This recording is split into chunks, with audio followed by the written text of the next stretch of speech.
For as long as most of us can remember, American free market capitalism has felt like this clear, solid idea. But what happens when the government itself starts buying pieces of the market? Well, we're seeing this really puzzling new shift, one that could totally redefine America's whole economic identity. For decades, the United States has been the #1 champion of free trade around the world.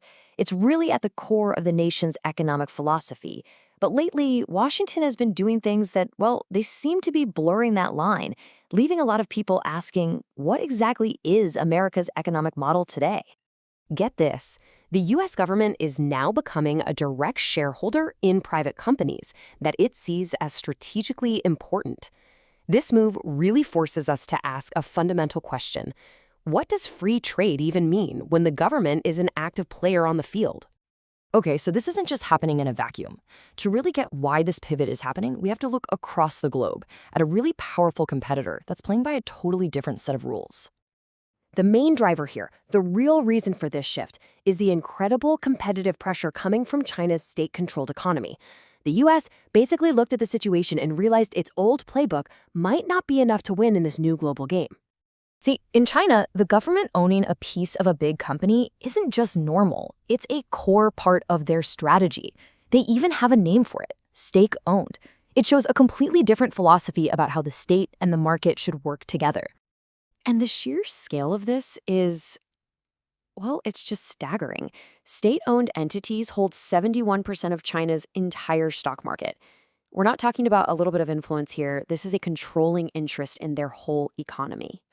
So the big question is, how effective is this state-backed strategy?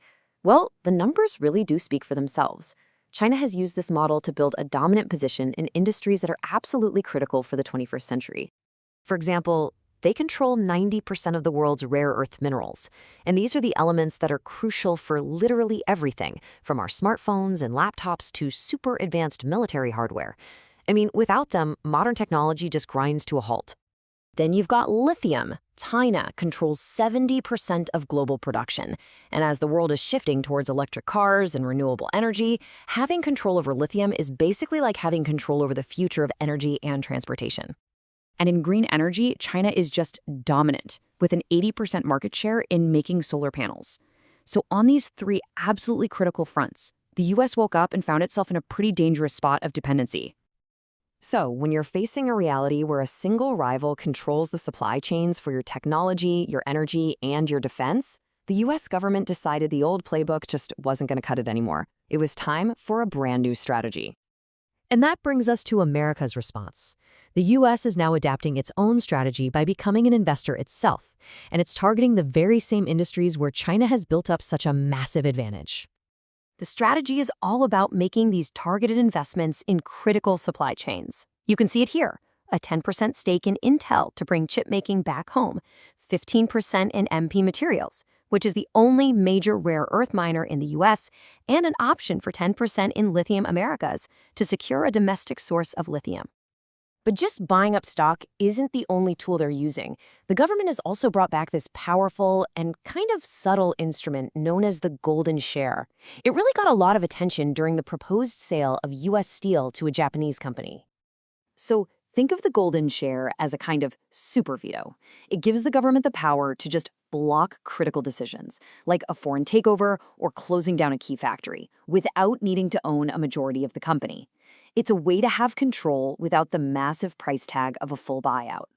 Now, this new approach has some really clear benefits for national security, right? It makes sure the US has access to materials it absolutely needs. But it also comes with some very significant economic risks and potential downsides. And this really lays out the central dilemma. On one side of the scale, you get to secure vital materials and boost national security. But on the other side, you risk twisting the market. When the government starts picking winners, it can lead to cronyism and potentially suffocate the very innovation that made the US economy so powerful to begin with. Yeah, a major concern here is that business incentives can get all twisted out of shape. Instead of pouring money into R&D to build a better product, companies start shifting their focus to pleasing the government to get that investment. They start playing politics instead of actually competing on merit. And this creates a real risk of a future where the whole incentive system shifts from competing with other companies to, as one analysis puts it, finding ways to please the government. Success could start to depend more on your political connections than on creating a better product, and that could ultimately slow down the entire economy. So where does all of this lead? What does this mean for the future of American capitalism and its really fierce rivalry with China? The similarities are just impossible to ignore. By directly buying stakes in private companies to hit national goals, the US is basically tearing a page right out of China's playbook. It's a strategic decision. If you can't beat them with your own rules, maybe you have to start playing their game. And this leaves us with a final and pretty provocative question. As these lines between the government and the market keep getting blurrier, we really have to ask, in this global race for economic and technological dominance, do you have to become your rival in order to beat them? And what might get lost in the process?